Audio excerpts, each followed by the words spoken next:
ஒரு கூட்டணி வந்து ரெண்டு வகையில் இருக்குண்ணே. பொருந்துகின்ற கூட்டணி, பொருந்தா கூட்டணி ரெண்டு இருக்கு.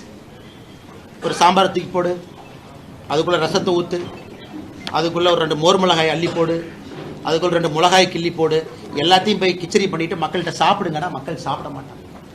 அதனால் என்னை பொறுத்தவரை நம்முடைய தேசிய ஜனநாயக கூட்டணி தமிழகத்தில் இன்னைக்கு அதிமுக பாஜக அமைகின்ற கூட்டணி ஒரு பொருந்துகின்ற கூட்டணியாக அமையும் என்கின்ற நம்பிக்கை இருக்கு. வருகின்ற காலத்தில் பொருந்துகின்ற கூட்டணியாக இதுல வந்து ஐடியாலஜிக்கலி ரொம்ப தூரம் இருக்கிறவங்க அவங்க எல்லாத்தையும் உள்ள கொண்டு வந்து போட்டோம் அப்படின்னாங்கன்னா, அதான் நான் ஏற்கனவே ஒரு பிரஸ் மீட்ல சொன்னா சில பேர் தவறா கூட புரிஞ்சுக்கிட்டாங்க. எண்ணிக்கை என்பதை விட எண்ணம் முக்கியம். எப்பவுமே கூட்டணியை பொறுத்தவரை நம்ம எண்ணம் என்ன அப்படின்னு. இப்போ விஜய் அவர்களை பொறுத்தவரை பிஜேபி எங்களுடைய ஐடியாலஜிக்கல் எதிரி அப்படின்னு சொல்றாங்க. தமிழகத்தை பொறுத்தவரை டிஎம்கே எங்கள் எதிரிங்கிறாங்க. ஆனால் நீங்க விஜய்கிட்ட தான் கேட்க முடியும், ஆக்டர் அவங்க கிட்ட எப்படி வந்து அது பொருந்தும் அப்படின்னு. அதனால பொருந்தும் பொருந்தா